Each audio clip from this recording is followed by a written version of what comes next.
Hello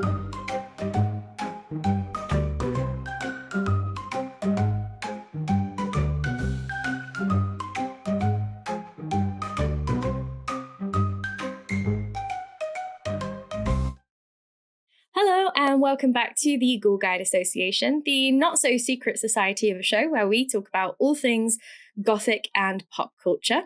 We are, as ever, your Ghoul Guides. I am Dr. Lauren Nixon. And I'm Dr. Mary Going. And the reason that I am introducing us this week with our proper full PhD titles is because this episode is inspired by my very first academic monograph. Yay! If you're on the Spotify, sorry, I am holding it up to the camera. Although my camera's flipped, so even if you're on YouTube, sorry about that. This isn't super helpful, but you can probably see it's got a nice Turner on the front cover, showing the horrors of the Battle of, I think it's Waterloo in this one. Yep, the Field of Waterloo, 1818 by J.M. Turner.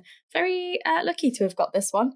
I thought they were going to say no when I asked for it, because it's quite a famous painting. But yeah, this is my monograph. It's called The Gothic War, Masculinity and Conflict, 1760 to 1818. And it features my thesis research, so all about the Gothic as a literature of conflict, as well as a literature of terror. And it's also got some new research in there, quite a lot of new research actually, and refined research about Clara Reeve and Charlotte Smith and the way in which these female novelists in particular engaged with the Gothic to talk about wartime and the experiences, particularly of women in the domestic space in wartime. And yeah, there's my book. Don't buy it. It's really expensive because it's an academic hardback. But if you are a secret heiress, then please do go out and buy this. But if, like us, you are poor, then please recommend it to your library. Libraries are really great. You can request an interlibrary loan, or you can request that your library actually buys their own copy. Mm-hmm. So that's a way for you to be able to read Lauren's wonderful, amazing research into the Gothic and War. It's definitely a good read. You're gonna wanna dive into it. I have read bits of it. Mary did some proofreading for me because she's the best. read bits of your thesis, read bits of this book. It's very, very good, and it's very engaging because, as we all know, Lauren is a fabulous researcher and Gothic scholar. And I'm very proud of her for, finishing the book and publishing the book. Thank you. So it was a bit of a labour of love, because, full confession, it was due like during the period where my long-term ex-partner and I broke up, and I had had a complete life breakdown and was like, but I need to finish my monograph. So yeah, there was a lot of it was like a scene. If it was like a montage in a movie, it would be like a really motivational, like she's pulling through, she's committing to the work will save her. In actual fact, it was a lot of ugly crying and flicking through pieces of paper, because instead of having any sensible organization system, because I use a lot of pamphlets. So if you don't know much about the 18th century, there was a big tradition of pamphleteering. So if you had something to say, obviously TikTok didn't exist, Instagram didn't exist, Twitter didn't exist. You basically wrote a pamphlet and you generally paid to publish it unless you were a big name. If a publisher knew that someone was going to definitely buy it because it got your name on the front, then they might not do that. But you could go and publish a pamphlet to chat shit or talk. Oh my God, it's just started absolutely pissing it down with rain. So you could go and publish a pamphlet, and I use a lot of these pamphlets to compare to the novels of the period. What was the actual consensus at the time? How did people feel about it? And I'm an idiot, and I never came up with a sensible filing system, digitally or physically. So I just had a box of papers, of like highlighted pamphlets that I made. So yeah, if you would like to get your hands on it, you can ask for it from your library. If you do have institutional access, you might be able to get the ebook depending on what you're signed up for. So if you're currently a member of a university, whether or not you're a student or working at one, you might also be able to get it. But if you can request it for your library, that would be great, because if it does well enough, then they'll print it in paperback. And the paperbacks are much more affordable. And then I can buy Mary one and she can actually have a copy. That would be wonderful. Right? And I'll get Lauren to sign it, and I'll you know. All right, to my Mary. Yeah. So, Lauren, obviously your book is really excellent and everyone should read it. What are we talking about today? Is it perhaps related? It is indeed related. And Mary wasn't supposed to know this. We've actually, for confession, audience, we've recorded this once before, and unfortunately we were let down by our recording platform. The recording didn't work, so we've lost the episode. So it is not a surprise for Mary, but it is still a surprise for you guys, because I suspect even if you've read the title of this episode, you might not know what the fuck it is. So we are going to be talking today about not the Gothic at war, but the Goths at war. And this episode is partially inspired by the fact that when I have been doing, the emailing out or posting about my book, I kept Googling my own book to get the link to the publisher, which is University of Wales Press. And on one occasion, I actually mistyped it, and I just typed Goth War instead, and realized/remembered, because I did kind of know this, that there is in fact a period in history and a specific conflict known as the Gothic War. And I thought, hey, I talk about war in the 18th century all the time. You're probably sick of it. So why don't I talk about a different war? So today we are going to be talking about the actual Goths of the Byzantium period. And the OG, that they the barbarous Goths. Yeah, exactly. And this was partially inspired also by one of my favorite weird moments that happened when we were on the PhD and we were conference organizing. So back in, was it 2018? I think. Pre-pandemic, time is a weird soup. Mary ran a project called the Gothic Bible. Mm-hmm. And we did a conference. You did a couple of different events, but we did a conference, a one-day conference. And obviously at the time we were promoting it. And someone replied to us on Twitter, really annoyed that the conference was about Gothic interpretations of the Bible and the Gothic legacy of the Bible, and not the actual physical Gothic Bible, which we didn't even know existed.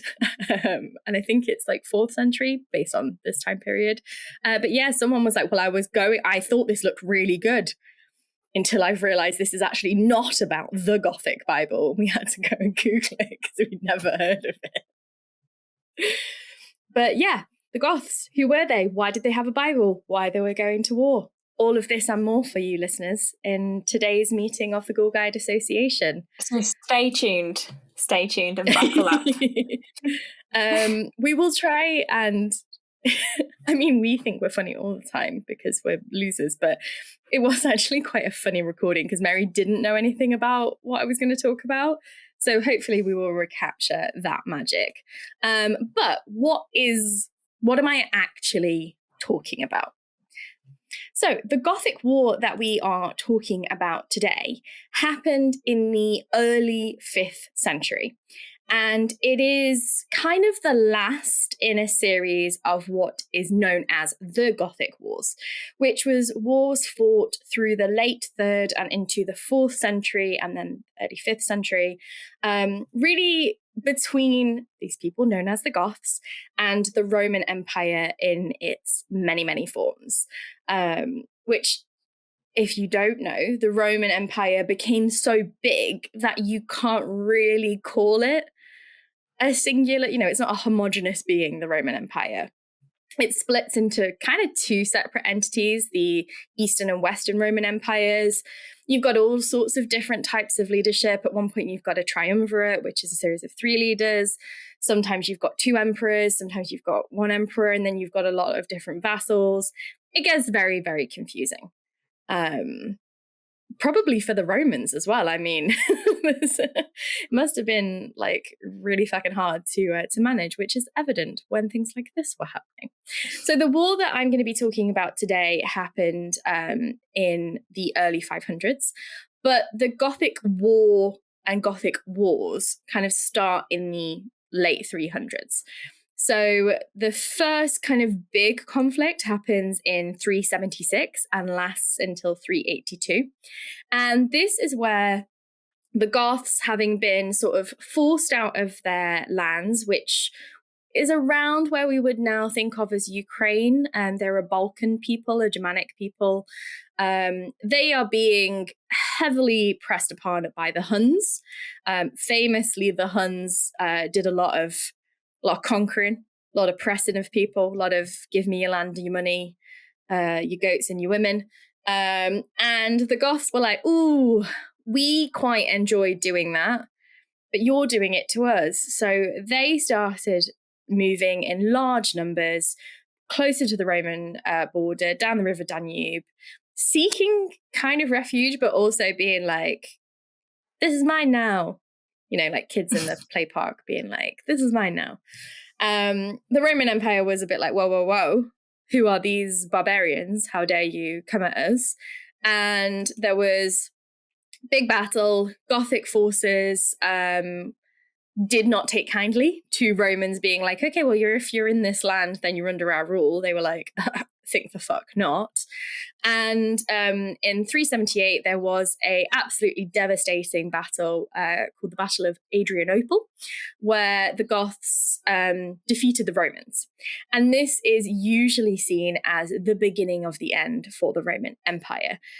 The Romans, they lose the battle, they win the war, but the Goths are not super happy about it. And they've kind of proven that just because the Romans have superior technology, superior military tactics, superior, kind of education and democracy, doesn't mean that they are necessarily the greater military power.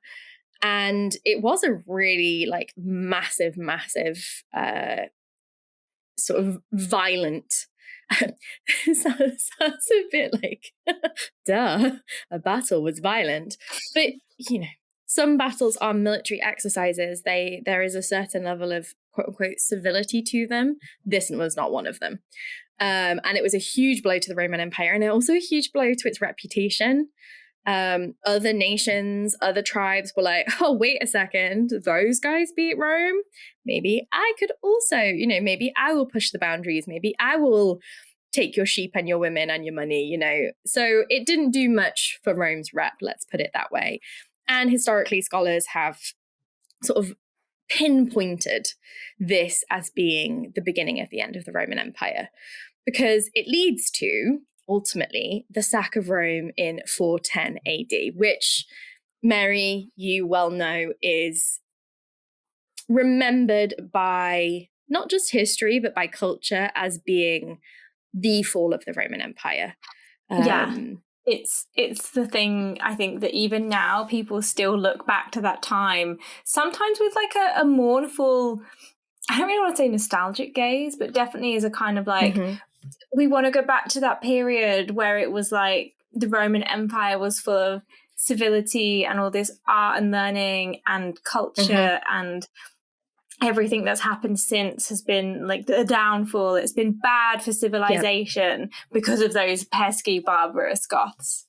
So there is a weird reification and glorification of the Roman Empire up to this point, and then this is seen as the bad event that heralds in a lot of chaos and a lot of incivility. Incivility and you know what we mean. Yeah. Yeah, absolutely. And I've made this joke before that my Roman Empire is the 18th century's Roman Empire, because the neoclassical movement of the 18th century, particularly the late 18th century, post-Enlightenment, the beginnings of the British Empire in truth as an identity, really does verify the Roman Empire.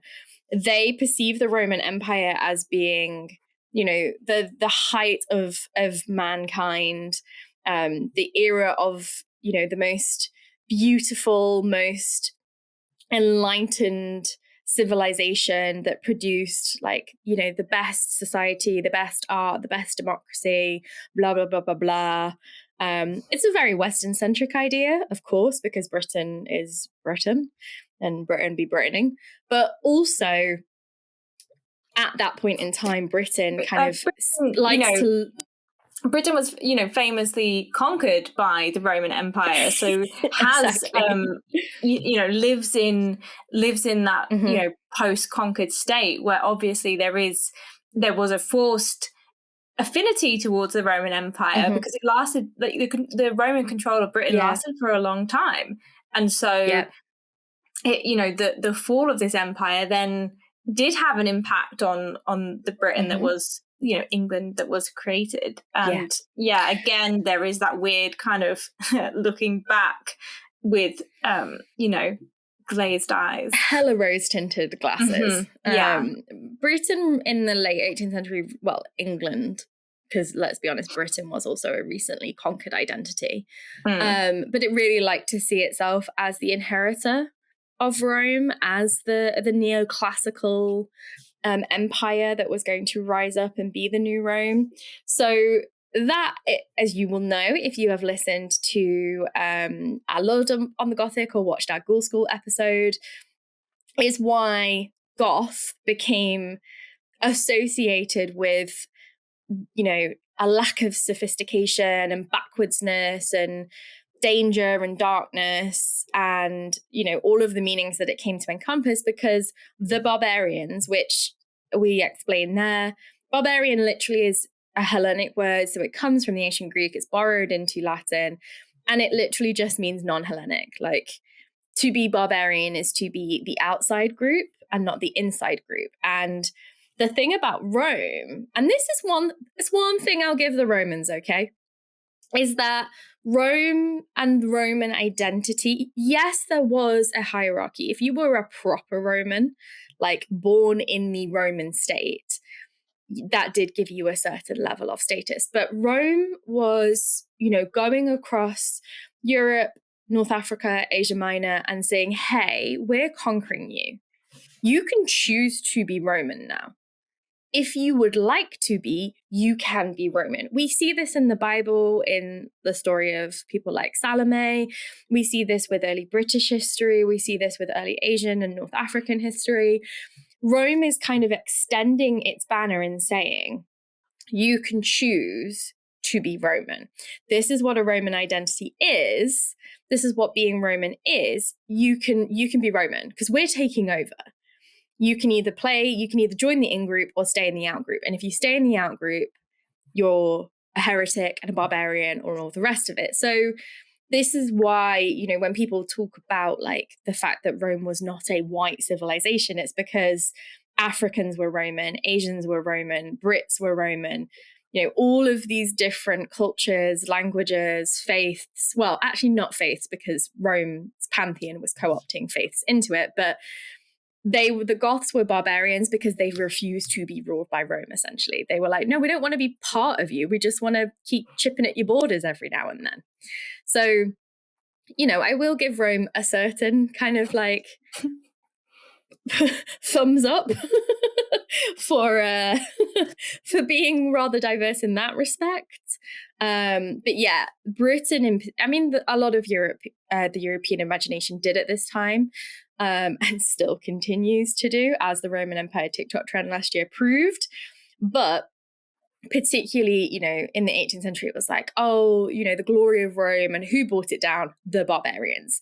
And you see this because the art representing the sack of Rome in 410 AD shows these hairy, loincloth-wearing Goths of swarthy skin tearing down Roman statues, which, of course, the hilarity is that all of this white marble was not white marble. It was very gaudy and bright coloured. But in the 18th century imagination, you have these paintings, and they are, these almost monstrous barbarians laying waste, sacking, destroying, setting on fire the beauty of Rome. And the reality is not quite that, which, you might have already anticipated. But I was thinking to myself, we've talked a lot about why Gothic is called Gothic. And if you've not heard that or learnt that, go check out those previous episodes. But have we actually dug into who they were and these wars? So I thought, not only is this a fun way to kind of selfishly and shamelessly, those were the words I was looking for, promote my book. It's also a way to talk about something different that we've not talked about before. So who were the Goths? Mary, you've talked to, what do you think of? Who are the Goths circa 410 AD, would you say? So, trying not to remember what you told me when we recorded this episode, I would say, whenever I think of who the Goths are, they're Germanic tribes people. So groups of people from what is now considered Germany or that kind of Germanic part of Europe. I mean, I think in when we recorded this before, I was like, I would assume that they're not Christian, but then you were like, no. So there is I will say, sorry to spot, but I found that really interesting because obviously that was part of the Roman Empire. Part of it was the Roman Emperor. I cannot remember who it was, but it took on Christianity and then spread it throughout the Roman kingdom and the Roman Empire. And that's part of the reason why Christianity as a religion became so big and is still so big today, and why you find it in lots of places that Rome was. So you find early Christianity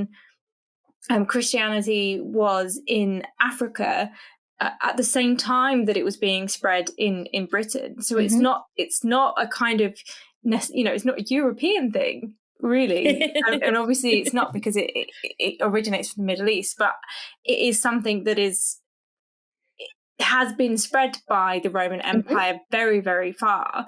And I think that part of the myth of the fall of the Roman Empire is that you have this is the peak of civilization, and also this is where Christianity comes from, and the religion, and they helped to spread it, and you think so those barbarous Goths must be unchristian, but no.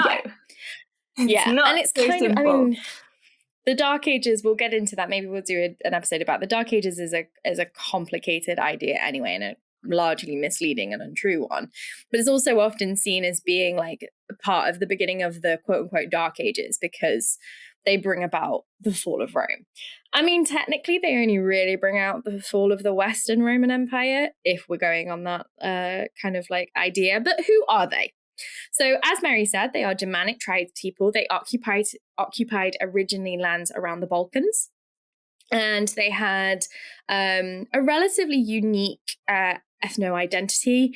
They had their own language, which is evidenced by the Gothic Bible, because that is written in Gothic script, which is not a font on Word. I'm talking about an actual, written language.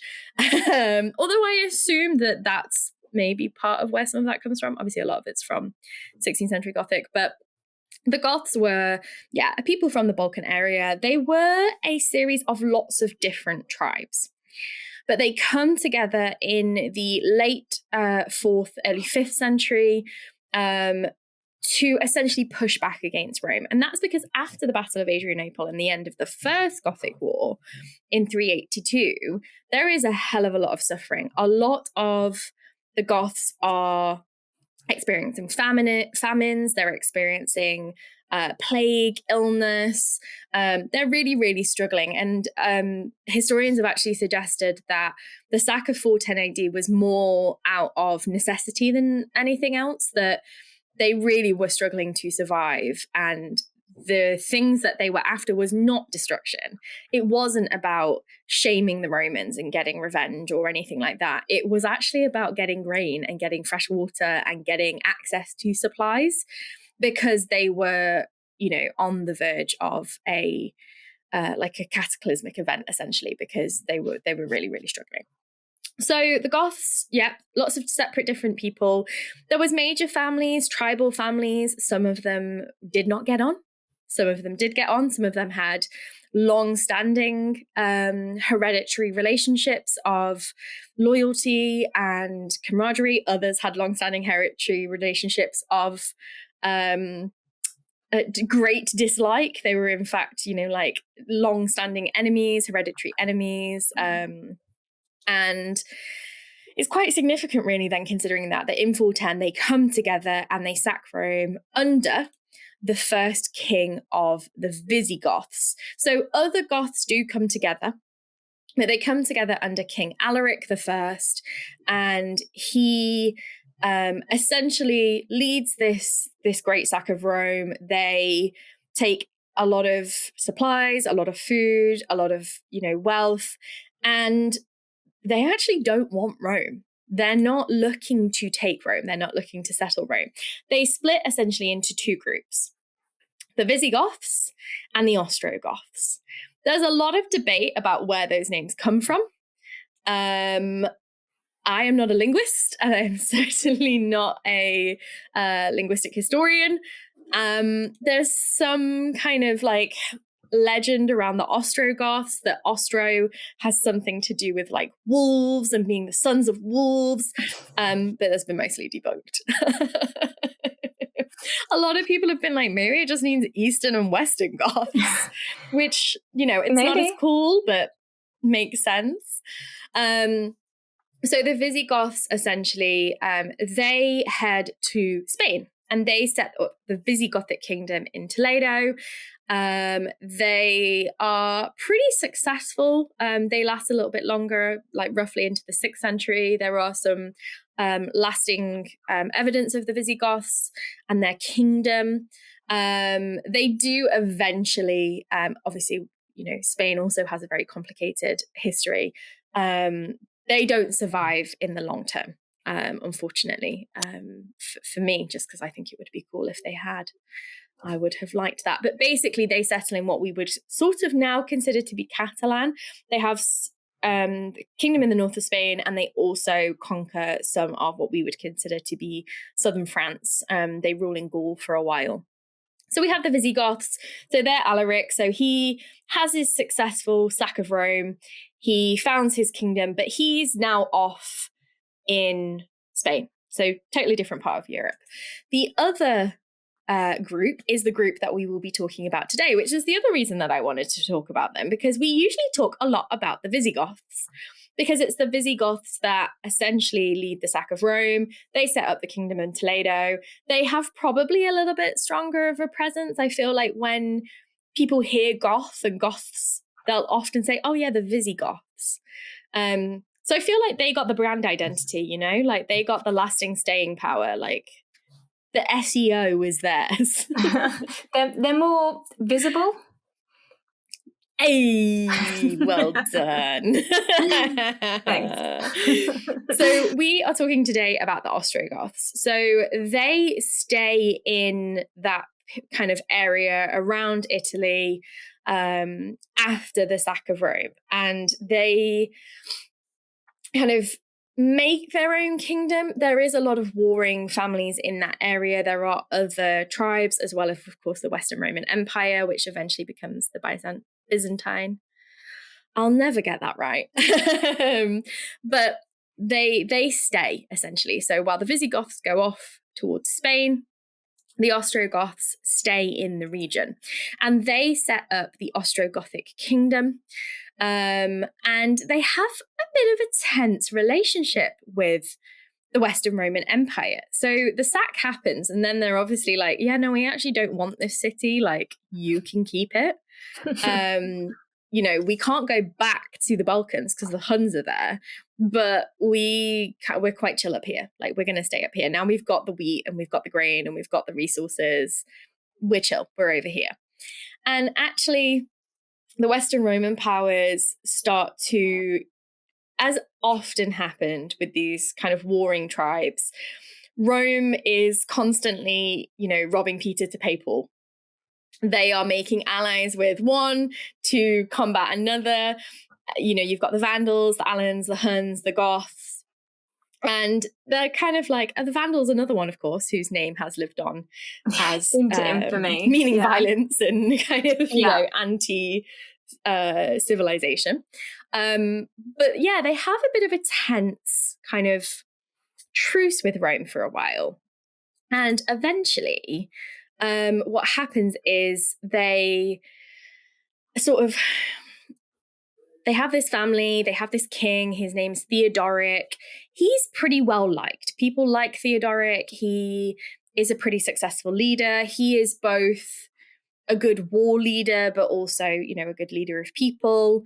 And Emperor Zeno is like, hey, can you maybe go and, like, there's these other Goths from Thrace, the Thracian Goths, like, I like you Goths better.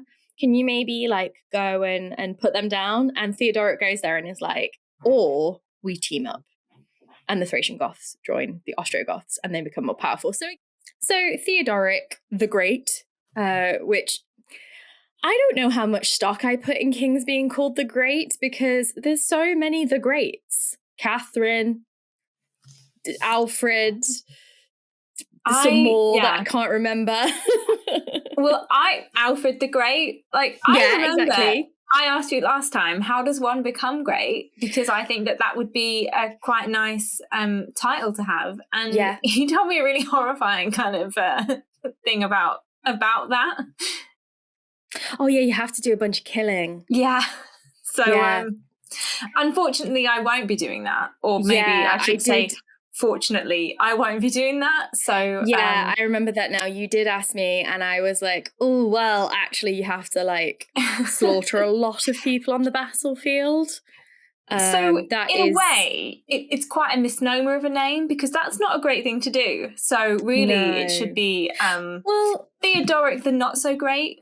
I also wonder where does the line happen? Because how is he the Great, but Vlad is the Impaler and Ivan's the Terrible? Yeah. I know they did lots of other awful things, but, like, where does the line go between, like, wow, that guy was so great because he led the deaths of so many people on the battlefield, or she in the case of Catherine, where's the line between that and that is one of our most infamous tyrants? Yeah. Well, I guess it's all down to who's writing the history, which is a big part of why we have this conception of Rome and the Goths today, because of who was writing the history and who who you align with and who you don't. I'm not going to sing Hamilton, but there's a whole bit in Hamilton about who writes history and history having its eyes on you. And history had its eyes on Theodoric the Great because he was really good at war. And Zeno knew this. So the Byzantine emperor, the Western Roman emperor Zeno, he knew this. He knew that this was a pretty good guy to ally with. And he'd fucked up once, essentially. So Zeno had gone to this guy called... I said this last time, I'll say it again. I checked all the pronunciations of these names right. I did, I promise. Some of them are either really difficult to pronounce, or everywhere I checked told me a different pronunciation. Yeah. And I think that's because, and a lot of these guys have like 7 different names. And I think it's because there's like the Germanic pronunciation, the Latin pronunciation, the Greek pronunciation, like This is why they have so many names. So I think this guy's name was Oudoka. So Zeno had been like, hey, Oudoka, can you help me protect from, I think it was the Huns? And Oudoka was, yeah, absolutely. And then he basically went into Italy, mostly northern Italy, but went into Italy because, of course, at this point in time, the Western Roman Empire is not based in Italy. It's mostly based around what we would now think of as Turkey. And he's like, I'm the fucking king now. And Zeno was like, no, I'm the emperor. It's like, on the playground where you play make-believe and you're like, I'm the princess. And then some other girl is like, well, I'm also the princess. And you're like, bitch, we can't both be the princess. I'm the princess. That's basically what happened. So despite the fact that Zeno's the emperor, Oudoka's like, well, I'm the king of Italy. Famously, very hard to be because Italy, historically, not a kingdom, lots of little states. So Zeno is like, oof, this has gone badly. Could probably do with that not being a thing. So he says to Theodoric, if you go and deal with Oudoka for me and depose him, as long as you don't call yourself king, I will let you have control of this region. So Theodoric, who loves war by all accounts, is like, sick, I will absolutely do that. He full on Game of Thrones this guy. So he doesn't actually defeat him at war. Mary, do you remember what he did? I can't. Tell me again. So they did. There was a fight, but essentially Oudoka is like, okay, let's have a banquet. I receive you, and Theodoric murders him at the banquet. Which is quite rude to do. I wouldn't recommend doing famously that against the rules of hospitality. Yeah, like don't do that to your dinner guests. Like you won't get good reviews. Can you imagine if you're just like, you're one of those people that's like a neutral party and you're just there trying to eat your, I don't know, like roast pheasant or something. Just start like murdering people and you're like, oh guys, come on. At least wait till the third course. Yeah. So yeah, there is a fight. I'm not sure whether or not I'm not sure. I will say, in case anyone happens to be an expert in 5th century history and shouts at me in the comments, Theodoric had defeated Oudoka's forces and this was like a victory banquet.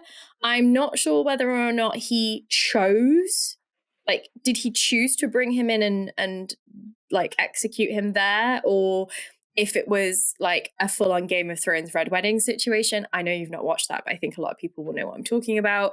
I'm choosing to believe that it was a bit of a Game of Thrones, like Titus Andronicus, I'm serving you your sons, like violence in the dining room situation, because I think that is more theatrically entertaining. But it's entirely possible he just decided that no victory banquet is complete without murdering your enemy while you sup your wine. Which, fair enough. I'm not a 5th century barbarian general. Yeah. And that's okay. I'm okay with that. My dreams are realistic. So that's how essentially Theodoric takes some power. So he deposes Oudoka, murders him in the banqueting hall, and he essentially now has quite considerate land and power and is really establishing himself in Italy.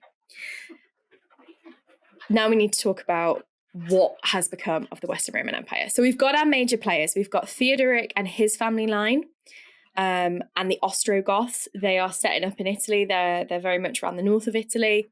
They're gaining power. So who is on the other side of this war? So we've got the Goths in what was once the Western Roman Empire.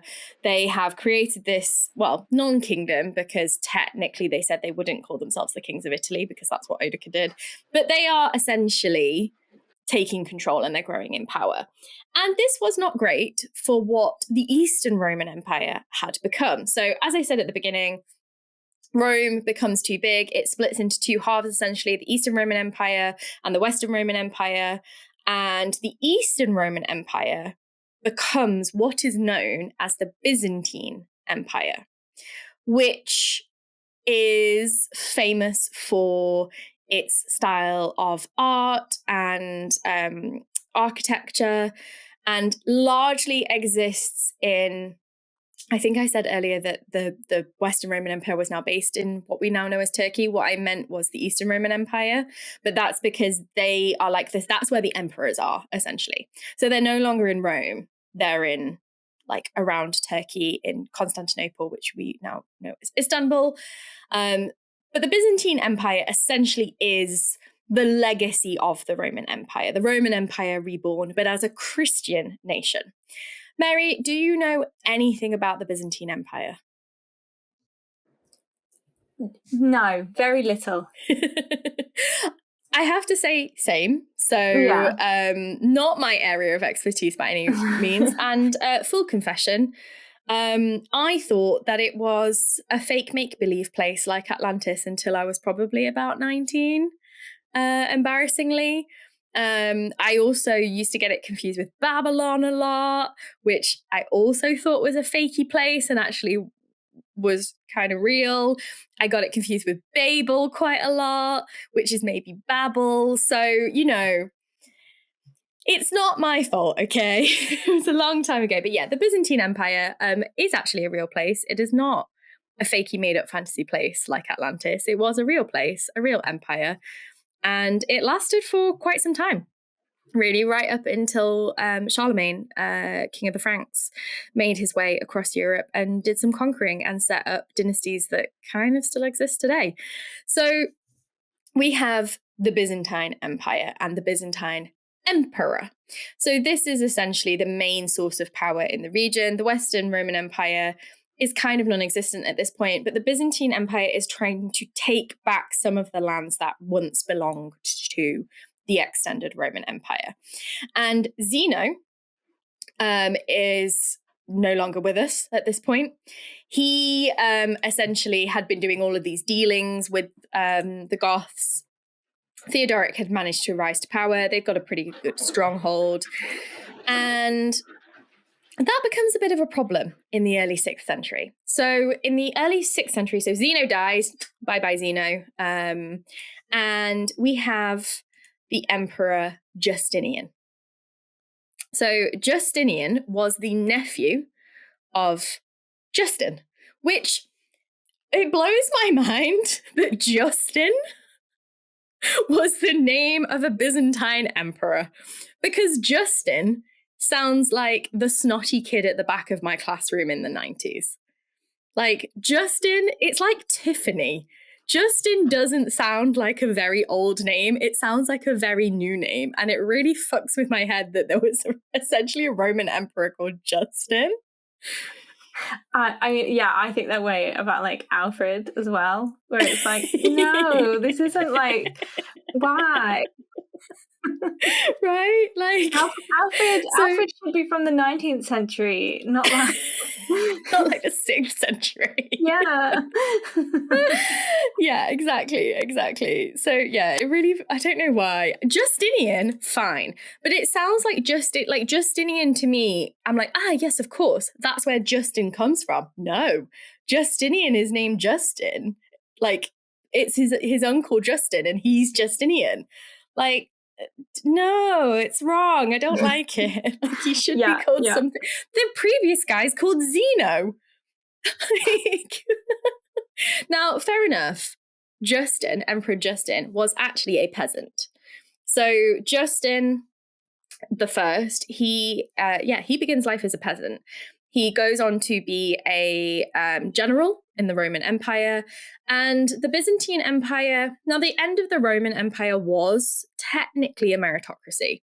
You could become emperor by being a good politician, a military general, and it was a democracy, technically. Now, this, of course, didn't always happen. It was often sons, nephews, cousins, grandsons who succeeded.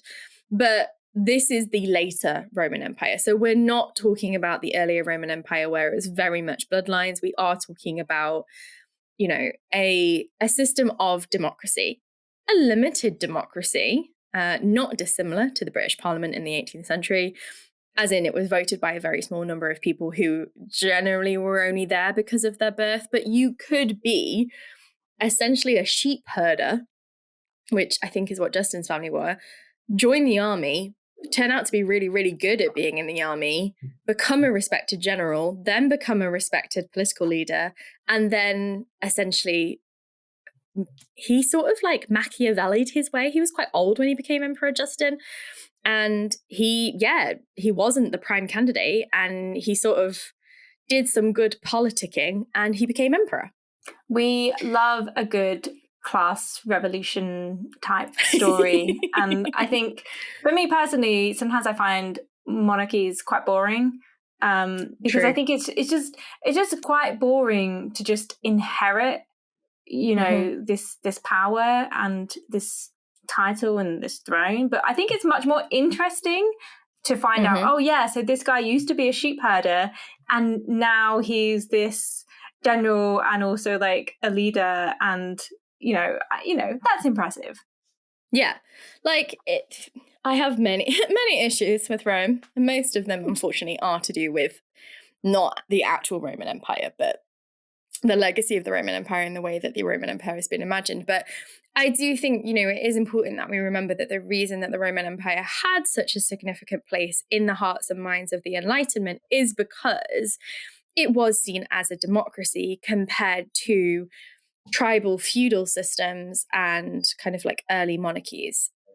And it kind of is the reason that we have a parliament, because the Constitution of 1688 and the Glorious Revolution, the idea of Rome and the Roman Empire was heavily relied upon when that was being created, that you would still have an emperor and you would, actually it was an emperor, let's be honest, but you would still have a monarch and there would still be a bloodline. And obviously there's a more Christian element to it in terms of like, the deified leader, but that was very important. And I will acknowledge that. So yeah, you have Justin, he becomes the emperor. And then his nephew, Justinian, becomes the emperor. So we do have a bit of nepotism there, but Justinian was successor because he kind of deserved to be successor. When his uncle, works his way through the ranks, Justinian joins, the Roman court, the Eastern Roman Empire. He's educated. He was a very, very clever guy, a very good strategic leader. And by the early 500s, he is like, I don't really love how much power the Ostrogoths have in Italy. That used to be part of the Roman Empire, and it should really be part of the Byzantine Empire. So he is kind of like, maybe instead of keep doing dealings with them, we should push back against them. So Justinian, like I say, humble origins, becomes successor to his uncle, who, was pretty like a pretty amazing guy. But I want to talk about Justinian's wife. So Justinian's wife was like, fuck the men of this story. Let's talk about the women. Yeah. Justinian's wife was a woman called Theodora, and Theodora was the baddest of bad bitches. Now, like many women, from Cleopatra to Elizabeth Bathory, it's a little bit difficult to work out what is truth and what is exaggeration when it comes to Theodora, because the royal court historian, and again, these names, I think last time I decided to just call him P, and I'm probably going to do that again. It's either Procopius or Prosopius. I think it's Procopius. But he was the historian of the moment. So as you might know, there was often a specific royal historian who would be, follow the emperor around, who was like, it was his job to record the reign of that period. That's why we have people like Pliny the Elder and Pliny the Younger. He doesn't seem to have liked Theodora very much. So he definitely over-embellishes her history. And there's definitely a level of, it's not necessarily even sexism, I think it's classism.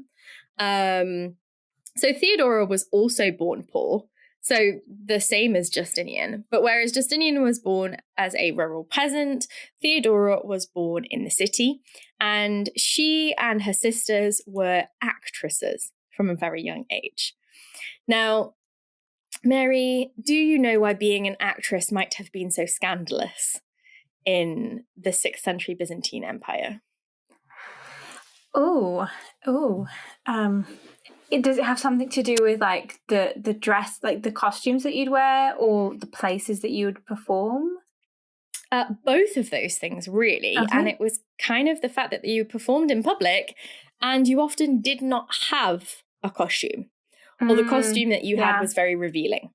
So there is this idea that actress meant sex worker and that there was no delineation between actress and sex worker, which is something that lasts in Europe and I think also in Asia, to be fair, like right up until the 18th century. Yes, a lot of actresses were also sex workers, but sex workers were not always actresses and actresses were not always sex workers. They were two professions that overlapped, but they were two separate professions always. But it's unclear like, whether like it's like, because for a lot of actors, it's hard to make a living, and you might need another job or a couple of jobs, but you might need something else that you can do that also fits in around your acting hours. Yes. And sex work is can be quite convenient and fit in around like late nights, all those kinds of things. So it's exactly and not causal. We're also talking. Yeah, we're also talking about a sector where there is a long tradition of patronage or patronage. I think there is a difference in meaning depending on how you pronounce it, but the curse of being a well-read child, I don't ever know what any of those things are because I never heard anyone say them. And then it's only when I have to do these things that I realize I don't know the difference. But, a lot of actors and actresses would have a wealthy patron, and that patron would provide them with lodgings, provide them with status, with gifts. And it was, there was often an element of sex work to it, not always. But it wasn't an assumption. It was a choice that some people made. And I think that agency is really important to acknowledge. But the historian P, definitely thought that Theodora's origins were rather scandalous. Because he talks about her being in a production of Leda and the Swan, where she was nude and birds would eat seeds from her body. Which I think, if that, that sounds like a Marina Abramovich show. Like, if that was done today, people would be like, that is modern art. Like, that is saying something about the female body and about consumption. But in this period of time, the type of acting that was done on the street did often involve dancing, it involved nudity, and there was always a level of eroticism to it. But if we're thinking back to the origins of theatre, like the Greek tragedies and comedies, the bawdiness, the burlesque of it all, that is part of the entertainment. And I think sometimes we do over-moralize it as kind of like modern scholars and historians, but Procopius was also not super impressed. And there was actually a law that said like an emperor or like I think a high-ranking noble could not marry an actress, which probably I'd love to know where that law came from, like some prince somewhere being like, Mom, I'm going to marry this actress, and the empress being like, oh my God, darling, pass a law. Like, quick. I've been trying to arrange a marriage with some, politician's daughter, and he's brought home some hussy from the West End. It's very Downton Abbey. Anyway, yes, indecent exhibitions were part of the stage at the time and the idea of theatre, but providing sexual services was not a given. And a lot of this is almost definitely exaggerated because she was a decisive character. So she rose to be empress. So she was a concubine for a while for a Byzantine nobleman and a diplomat. She kind of like made her way through society, and she became very known for being very charming, able to kind of like set the mood for people, able to get people to open up. And Justinian actually originally approached her because he wanted her to work for him. and, respected her as an advisor. And over time, that blossomed into a romantic relationship. And he must have really loved her, because he changed the law for her, essentially, so that they could be officially husband and wife, and she could be empress. And she took her role as empress very, very seriously.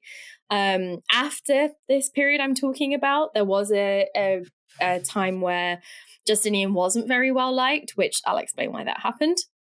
And there was riots, and he was ready to flee. He was like, fuck this, let's run away. And she was like, no, we will not run away. Like, I have risen too far.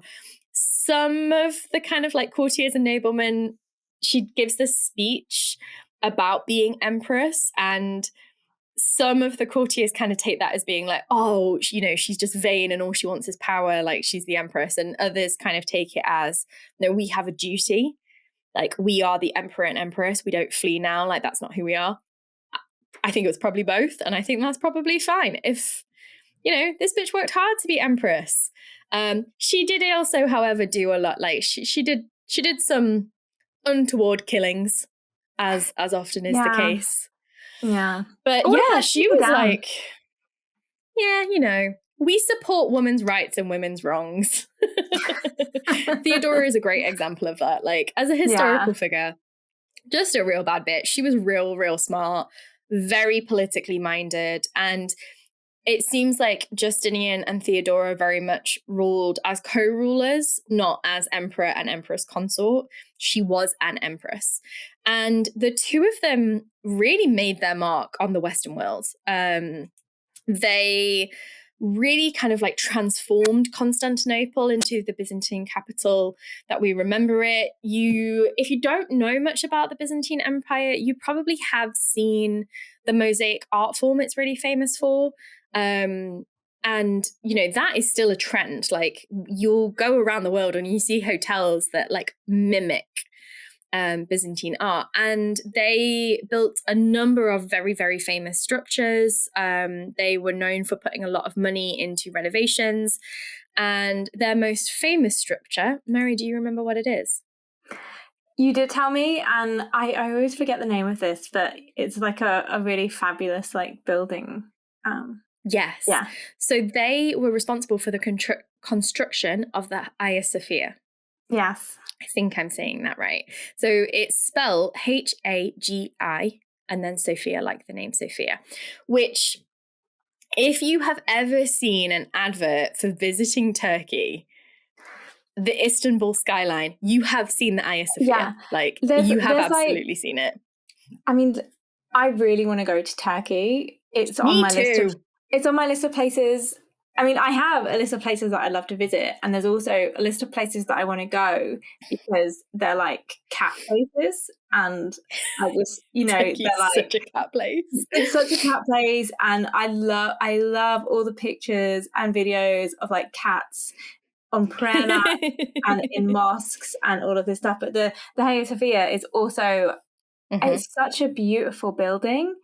Yeah. And it's something that it's so iconic and it's so beautiful and it is just such a like architectural feat and so yeah it's an absolute, if you've never seen it before, Google it. It's a beautiful piece of architecture, a really wonderful example of how the Eastern Roman Empire blended the Eastern influences of the Turkish landscape and the budding Turkish art with the Christian elements, with the Roman elements. It's a really, really wonderful example of kind of like early Orthodox Christian art and Christian architecture. And it has an amazing history. It's changed hands. It was originally Byzantine, then it belonged to the Ottomans. It's been Christian, it's been Muslim. It's just a wonderful piece of history and a wonderful piece of art. And I think, just a really great example of this period of history. But also, I didn't know that they were responsible. I'd heard about Theodora before. When you're a woman historian, you read a lot of like 10 amazing women from history articles.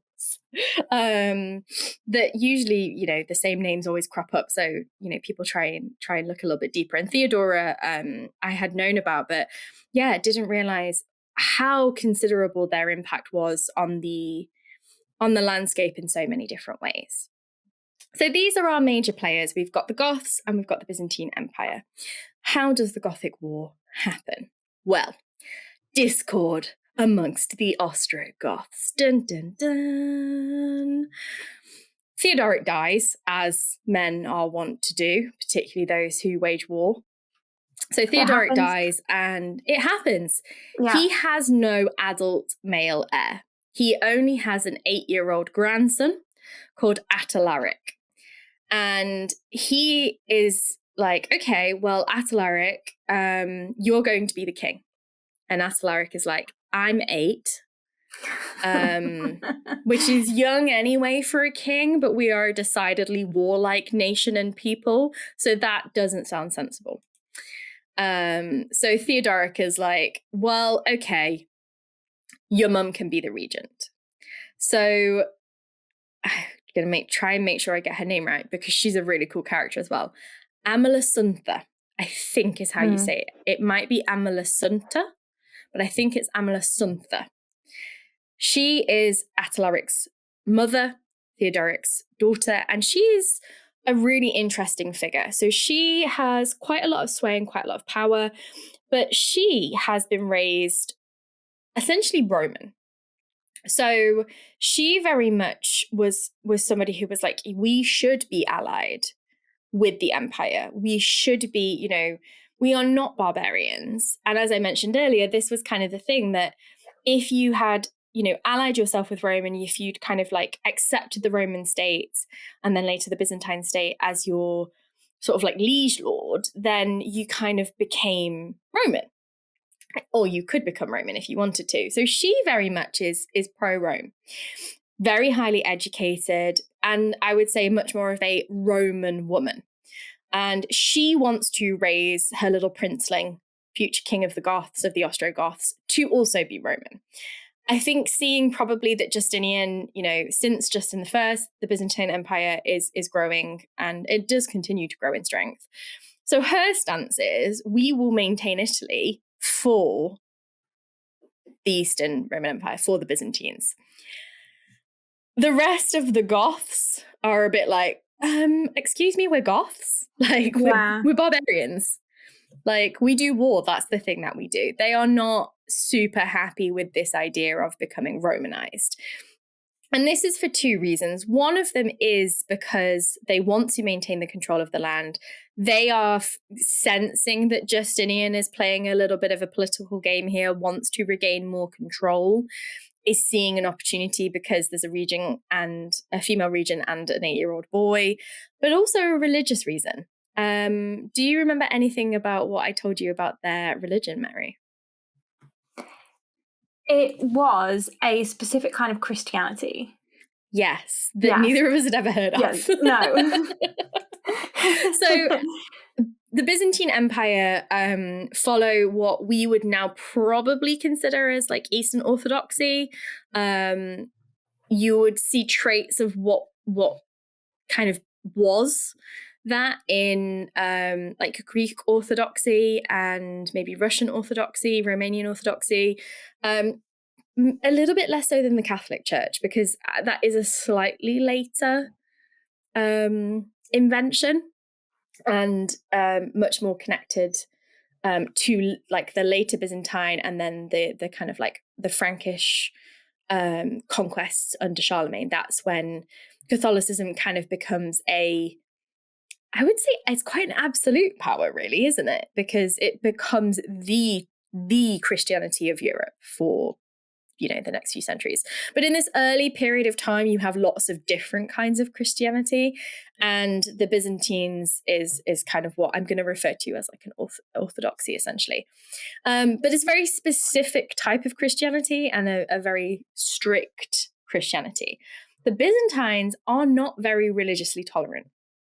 Because they are an early Christian empire, a lot of their right to rule and the emperor's kind of like power comes from the religious identity. So having other religious sects and other religious leaders within the empire, no, cannot be tolerated, because it essentially draws power away from the emperor, draws legitimacy away from the empire. So the Byzantine Empire, not religiously tolerant. And actually Justinian and Theodora actually originally was from a different type of Christianity. But Justinian is very much like, it cannot be tolerated. Only my brand of Christianity can be allowed. And he did quite a lot of killing, quite a lot of convert or dying, because that was how power was won at this point in time. Yeah. So the Goths are also a bit of a threat because they're a different type of Christian and because they're more religiously tolerant. So people were like, oh yeah, like let's go live in Italy under the Goths because they're totally chill with us being whatever type of Christian we choose to be. And they were Arian, not the Nazi type. Although I do wonder if that had some impact, because of course these are Germanic tribes people. I mean, the art doesn't portray them as being blonde and blue-eyed, because they're barbarians, but they're from the region. So Arians, Arians, were a Christian denomination that started by a guy called, I think it's Arius, not Arius. So maybe I'm actually saying that maybe it's Arian. But he lived in 155. That's when he was born. So we're talking like early Christian denomination. Yeah. We're talking like people are still fighting. The Bible doesn't really exist yet. Like people are still bickering over which gospel is going. Writing letters back and exactly. Forth. Yeah. Yeah. So there is like, I mean, am I right there? There's no Bible in 155 AD, like CE, right? I think I can't remember when all of the kind of the men get together and decide what will become thing. Yeah, but it's Bible. Possibly not yet. It's either just happening as he's born or happens during his lifetime. Yeah. So he dies in obviously history at this point is not super clear. We think he was born around 155, died around 336. Pretty long lived. But his basic premise is that only God is independent of existing. And I'm quoting here because that is like, I am again not a theologian. You are slightly more than a lot more than I am. But this is not an area of theology that either of us are particularly knowledgeable or comfortable with.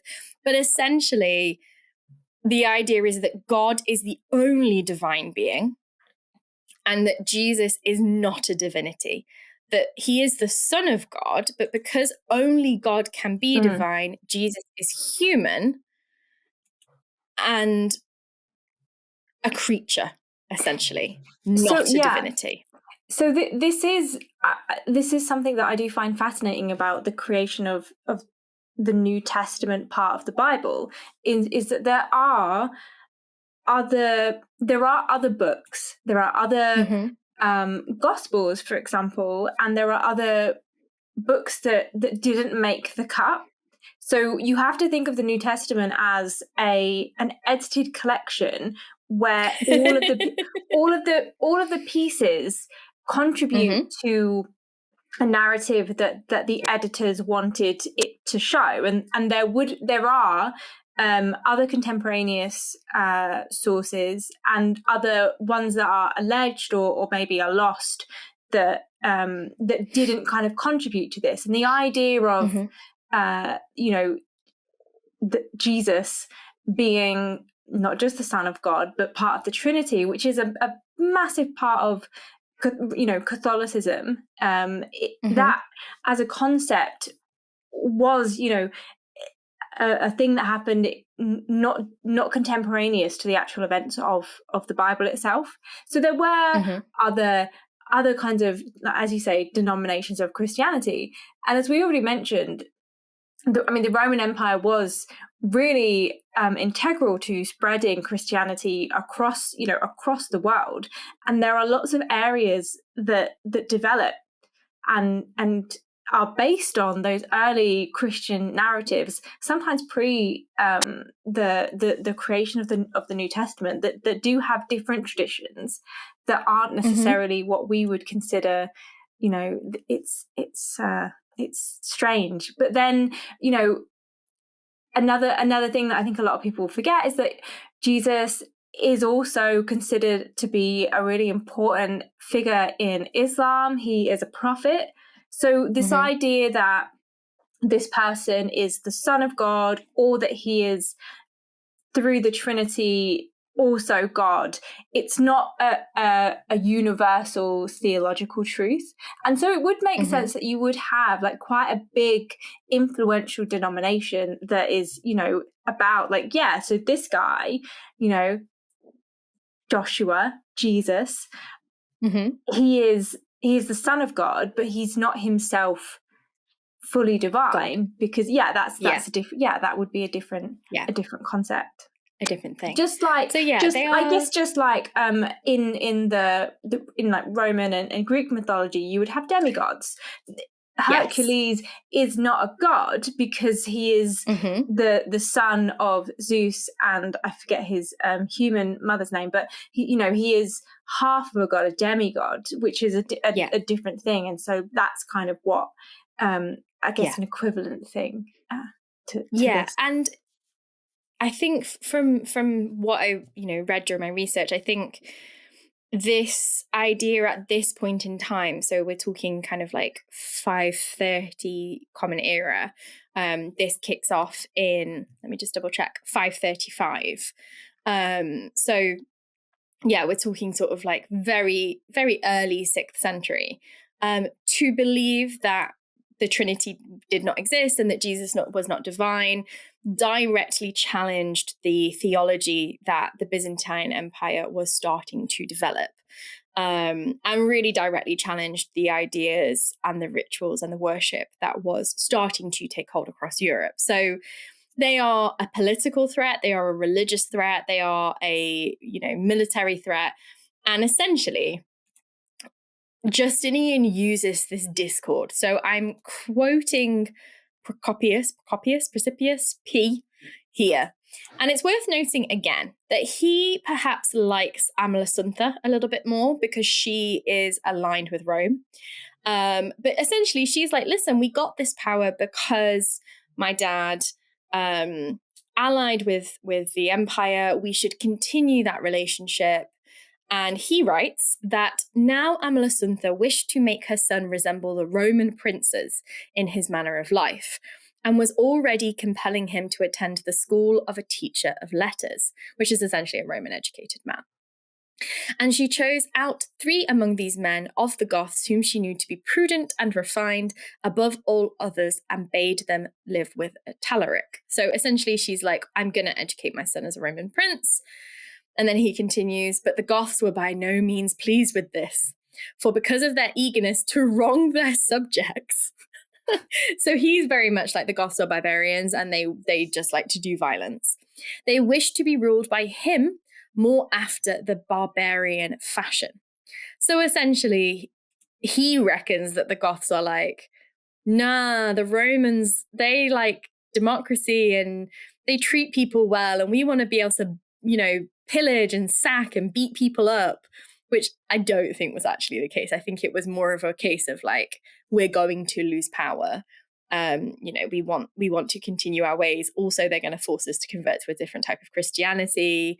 Like, we can't trust them.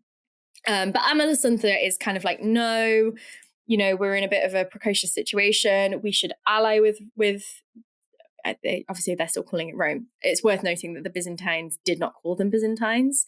We say that to acknowledge the difference and the shift in the Roman Empire. So they still think of themselves as Romans and Romans, despite the fact that they are not in Rome and they're quite far away. But that's why he's calling them Rome and Romans. So basically she's like, I think he should be Roman. I don't think he should be a barbarian. I don't think he should follow the ways of the Goths. The rest of the Ostrogoths are like, nah, let's let the boy be a Goth, and people are falling out about it. Now, again, he claims, P does, that some of the Goths reviled, quoting here Amalasuntha, insisted that she wished to put the boy out of the world as quickly as possible in order that she might marry a second husband and with him rule over the Goths and the Italians. So some people are suspecting that she is using her son to claim power as regent, and she's actually just trying to get him out of the way so that she can take rulership, essentially. So this big beefing going down in the Ostrogoth kingdom. They're not getting on. And it seems like Theodora and Justinian sort of like fueled this fire. There was a lot of letter sending, a lot of, oh, well, if you do this, I'll do this, telling different people different things. And it seems like, from what I can tell, and I will acknowledge my gender bias here, Amalasuntha just seems really cool. Like she seems to be doing the best that she can. Like she's aware of the turning of the tides. Like she's trying to, raise her son, protect her people. And it does sound like some of the other kind of like Goth leaders were maybe, violent, angry men, which fair enough. They are notoriously barbarians. But essentially she's trying to raise her son. She's trying to keep, the Byzantine Empire from like harassing them. She's trying to keep some kind of power. And she realized essentially that she needs someone else alongside her because no one is really taking her side. She doesn't fully trust Justinian, but she also knows she's losing popularity with her people. And now, apparently, bear in mind, this kid's like 9. According to Procopius, he was plunged into a drunken revel which passed all bounds and was then seized with a wasting disease. What a way to like spend your preteens. Right. You're not even into double digits yet, and you're already like a drunken mess waiting away. Yeah. Now, I'm not entirely sure when this actually happened, because the problem with Procopius's history is it doesn't say like, and then this year and this year. It's like telling you the series. Don't read his history. It's called The Secret History. It covers a lot of this period. You can read it on Gutenberg if you want to. I'll link it. Wouldn't recommend it. Painfully boring, very misogynistic, difficult to follow. As histories go, not my favorite. Like, I couldn't even tell what year things were happening in. And that's a pretty, that's pretty necessary when you're reading a history. Yeah. So I'm not entirely sure how old. I was like, surely the 8-year-old didn't have a drunken revelry. How old is he when this happens?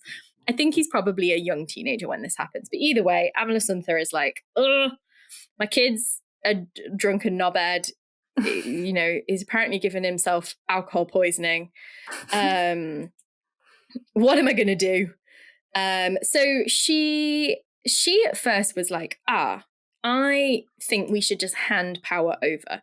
Like, we should become a true vassal state and we should hand power back, and we should say we will, rather than being tenuous allies, the Goths will rule for you. So she invites her cousin. So this guy called, and again, sometimes he's called Theodad, sometimes he's called Theodatus. I think Theodad is his Gothic name. Theodatus is probably the Romanization of his name. But she's got this cousin. He's supposed to be this very intelligent guy, very politically savvy. They have previously had a very good relationship. And she's like, hey, why don't you rule alongside me? Turns out he's a backstabbing little bitch. Did not see that coming. Yeah. Who could have predicted? So yeah, unfortunately, Amalasuntha, in an attempt to kind of like level things out, she knows that Justinian is kind of playing games, and she's kind of, war's probably come in, like, what do we do? So she invites him to be co-ruler. He, according to Procopius, upon receiving the supreme power, began to act in all things contrary to the hopes she had entertained and to the promises he had made.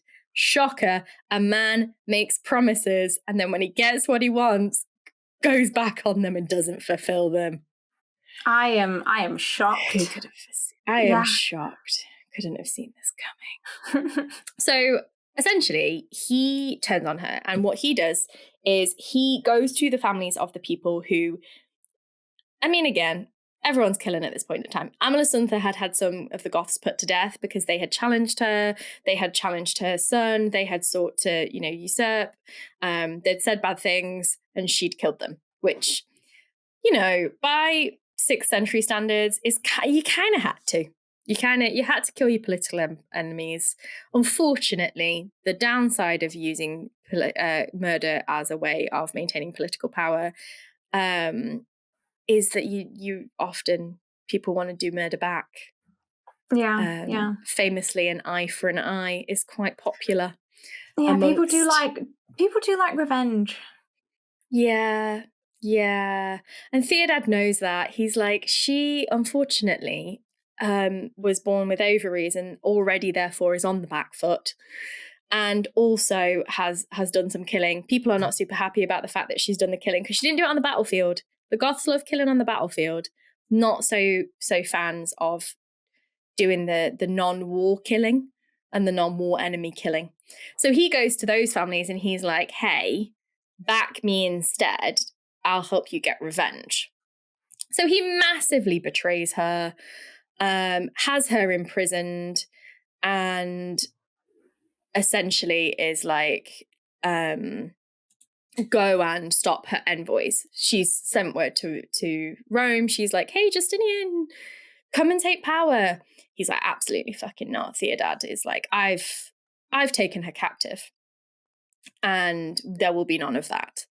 Justinian and Theodora potentially are doing some kind of like shady double dealing here. It's entirely possible that they actually orchestrated this, that they what is suggested essentially is that they know that she wanted to be their ally. So if they let the other Goths depose her and imprison her, then they have justification to declare war against the Goths and then hopefully take back Italy. It's one strategy. Yeah. Procopius thinks that, so he's kind of like, Theodora orchestrated this because she doesn't like Amalasuntha, because Amalasuntha is like also beautiful and smart and politically minded like she is, and she's jealous of her, and she thinks that if they ally with her and Amalasuntha and her son Atalaric come and live in the Byzantine court, then Justinian will fall in love with her. There's very little evidence that is actually what happened. It's far more likely that Theodora was like, we cannot invade without a reason because they're technically our allies. So we need to make sure that they know that we need to convince Amalasuntha to ally with us, and then we let them turn on her so we have a reason. So unfortunately for Amalasuntha, she, like many women through history in power and politics, is between a rock and a hard place. Neither side is on her side. And essentially her co-ruler cousin Theodad imprisons her and ultimately murders her. So she is put to death in prison. And he like makes a big deal of it. Like essentially he lets the people that she had wronged execute her. She is a saint in some orthodoxies because of this. So she is well recognized. And I would love someone make a movie, please, about her. She seems like a real cool gal. And I think, what would be a really cool movie? The Mary Queen of Scots movie where it was like the tension between Elizabeth and Mary. I want a movie that's like about the Gothic Wars, but it's Theodora and Amalasuntha, and it's these two women in power, trying to navigate a patriarchal society. And I think it would be really cool. You could do some great costuming. Hit me up. I'll be not the historical advisor because this isn't my period of history, but I'll be the vibes advisor. I'll be the goth advisor. Yeah. You want some goth vibes? Hit us up. Yeah. Yeah, exactly.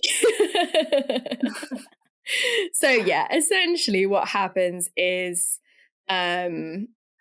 probably because she was an independent female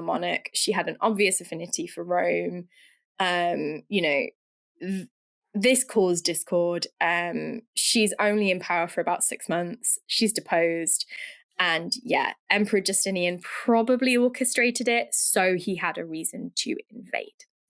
So the Gothic War takes place between 535 and 554. So about 2 decades of war. That's a long time.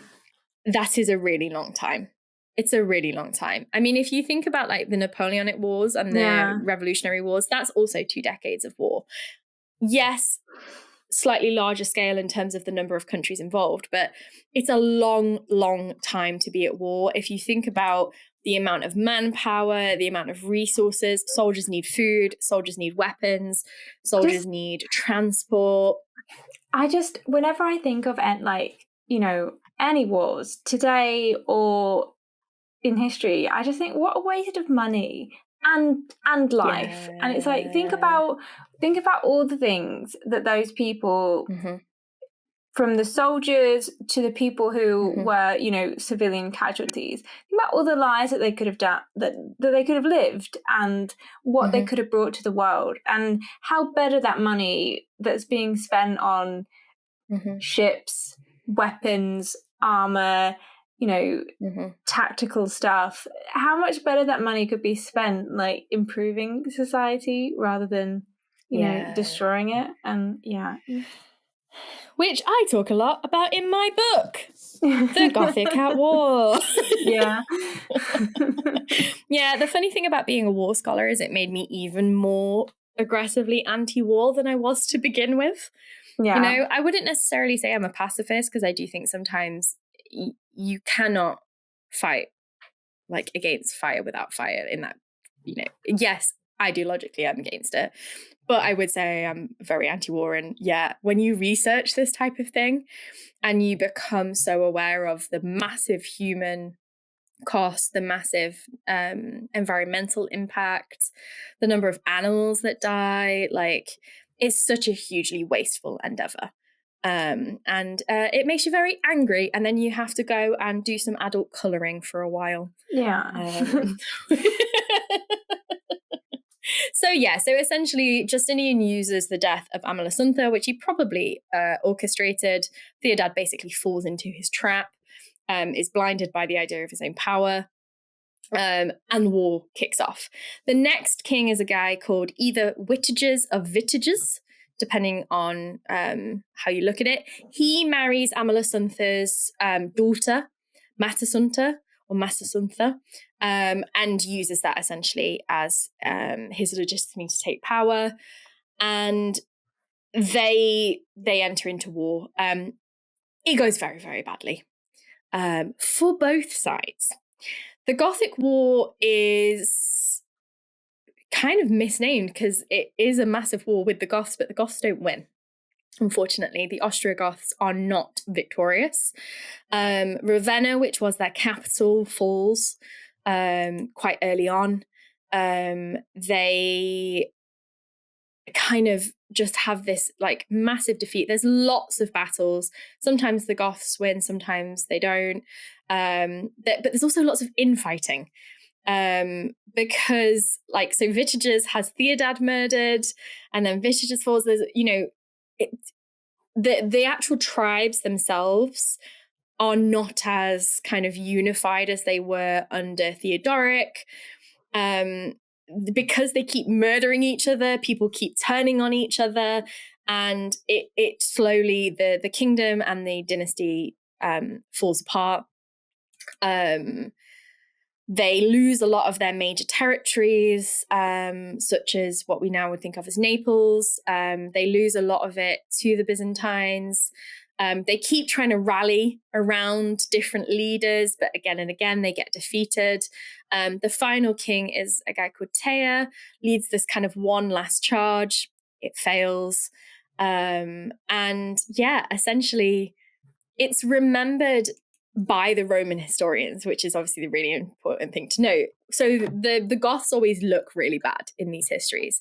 So it is a bit difficult to tell, you know, how well they actually did and what their policies were, and how, you know, how much accuracy is there to this narrative, because history is always narrated by the victors, and in this case the victors are the Byzantine Empire. And the Byzantine Empire, like I said, lasts for another like 500 years odd after this, but it was a massive Pyrrhic victory. So if you're not familiar with the term, a Pyrrhic victory is a victory where you win, but you win at such great cost that it almost destroys you. You're probably not surprised to hear that famine nearly happened, plague. Often war leads to lots of disease because you've got lots of people going across boundaries and borders. You've got people who are, you know, injured, dirty, bringing in all sorts of stuff. So yeah, there was a lot of disease and plague. Like I said, there were political riots, the Nika riots in the capital of Constantinople. Justinian nearly gets overthrown and essentially only sticks it out because Theodora is like, don't be a little bitch. You're the emperor, act like it. But they actually, like, they win. They're like, yay, we've got Italy. And then like the Slavs and other of the kind of like Eastern Asian and Balkan tribes are like, you're weak. You're focusing on these guys in over Italy, and they actually lose some of their territory. So yeah, the Gothic War on both sides is just devastating. The Ostrogoths basically, by kind of turning on themselves, end up completely destroying themselves. They leave little to no legacy. The architecture and the things that they did. So Theodoric does build in Italy, but because they are, you know, establishing themselves, the stuff they build is very Roman. So we don't even really know what Ostrogoth architecture or art really looked like, because we don't have any of it really. So it's hard to say. You know, unfortunately, they don't leave much of a legacy. The legacy that they leave is one of being barbarians, of being the people responsible for the fall of Rome, of being the people who warred against the Byzantine Empire, of being barbaric, violent, infighting, you know, undemocratic people. What's that line?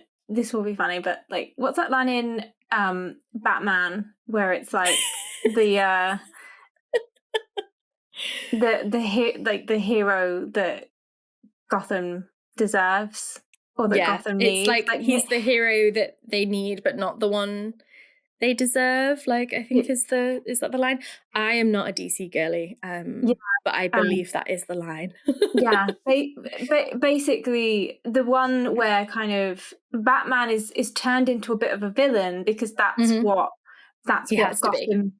Gotham needs, and maybe that's also what we need of the Goths to be that villain who in history sacked Rome.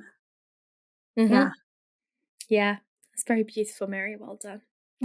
So the Byzantine Emperor wins, Justinian wins, but at high cost. A plague that unfortunately gets his name, it's called the Plague of Justinian, breaks out between 540 and 541.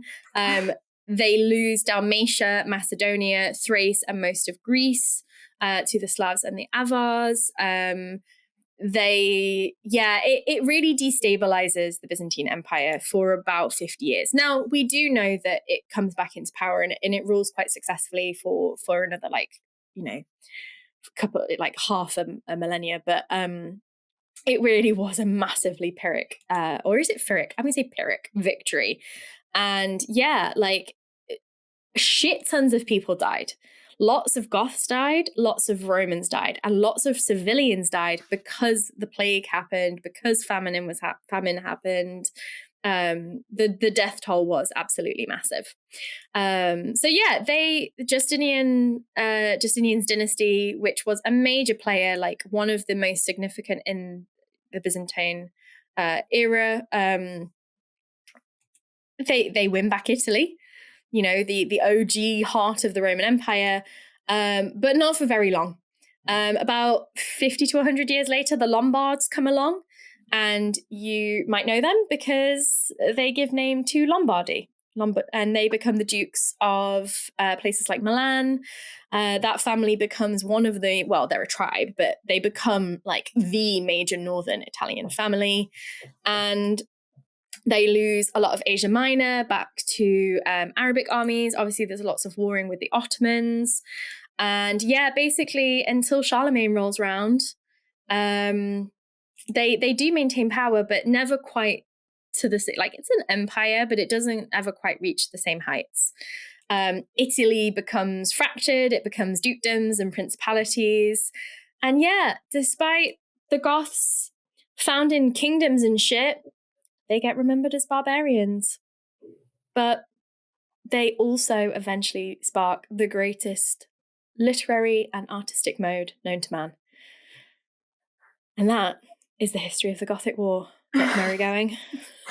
Well, thank you very much. And I've enjoyed this just as much, if not more, than the first time that you told me about the history of the Gothic Wars. And we hope that you have too. And if you want to find out more about Gothic War and in the Gothic period, so a little bit after the barbarous Goths, then do check out Lauren's book.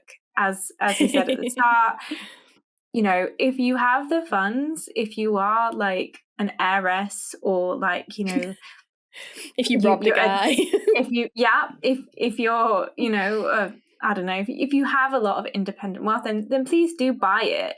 And if not, then libraries are your best friend. Support your local library. Yeah. And I know that Lauren would really appreciate this, but if you ever want to send us like a book selfie of you reading Lauren's book, then, you know, just send us that as well. But thank you very much, Lauren. This was wonderful. Thank you. I just thought, you know, it was a fun kind of like not retreading over old ground, but also such a, you know, a period of history that maybe we don't touch on and talk about. And yeah, I know most of our deep dives have a little bit more direct reference to literature, but I didn't want to kind of like beat the dead horse of this is where the Gothic comes from. We've talked about that before. You know what we think about that. But I do think it really reminds us, I know I said it earlier, but that history is narrated by the victor. When we think about the way that barbarism is thought of, when we think about the way that the Gothic developed, when we think about the way that we look back on Rome and the Roman Empire, the Goths are this like necessary villain. And they are the outgroup. They are the thing that is needed to be imagined. And this idea of barbarism, I talk about this in the book, like gets used to justify war throughout the 18th century. A lot of British pamphleteers are, you know, saying, oh, we need to support the war. We need to raise an army because those French revolutionaries are barbarians. Like they don't have a ruler. They've deposed their king. Therefore, they're against God's will. And, you know, they're going to come over here and they are going to rape and pillage. They're going to, like, there's literally pamphlets that are like, they're going to bash our babies' heads against the cobblestones and they're going to rape our wives and they're going to molest you and they're going to, you know, upset the glorious English constitution because they're barbaric.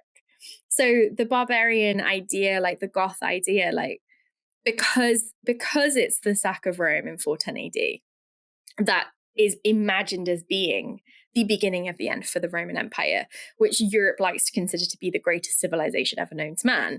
Then it's this idea that then afterwards, like any enemy can be framed like the Goths. And throughout the Revolutionary Wars and the Napoleonic Wars, the way that Britain talks about France is very much like as if they were the Ostrogoths and not another supposedly enlightened 18th century nation. It's a very interesting chart. And I think, you know, I don't want to get overly political right at the end of an episode, but when we think about in-groups and out-groups and the way that we use this idea of otherness as an enemy, we can see it a lot in our modern media as well, and in our news cycles. The way that the Goths are remembered by the Roman historians, and then by the Renaissance, and then by the 18th century, and then by the 19th century, that language is being transposed again and again and again onto a different, quote unquote, barbaric outside group every single time. So yeah, that's, it's not what my research is about, but it is actually what my research is about. So I thought it'd be something different, hopefully something that you maybe didn't know about, dear listener or viewer. And if there is anything that you want us to kind of deep dive more into, I do have an episode coming up soon that is related to Rome, although from a completely different, it will be a little bit about war, but it will be a completely different type of episode. So there will be some more Roman stuff coming up soon. But yeah, if there is something that you'd like us to deep dive, you can leave us a comment. You can send us an email. Of course, as ever, please like, subscribe, rate, review, all of the things. Although, please be nice to us. We might cry on whatever platform it is that you are currently listening or viewing. Yeah. And that is our episode for this time. So that I thus adjourn this meeting of the Ghoul Guide Association. Go about your day, dear ghouls, and until the next time, stay safe and stay spooky. Stay safe and stay spooky.